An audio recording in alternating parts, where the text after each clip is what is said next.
experience was great and I loved it. I loved the school a lot. It was nice, it was fun. We had a lot of free time and we read a lot of books. I like the greenery space and how like in each classroom there are like one, then a gap, one, then a gap.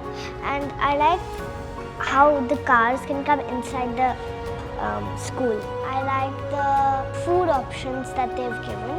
It's also healthy. You know, I was amazed at how all of the staff, the teachers, the principal was so enthusiastic and like raring to go, you know, start the day, start the year. It was such a pleasant morning when we dropped them off. She didn't want to come back home yesterday and she was just waiting to go to school today. So I think that just says it all.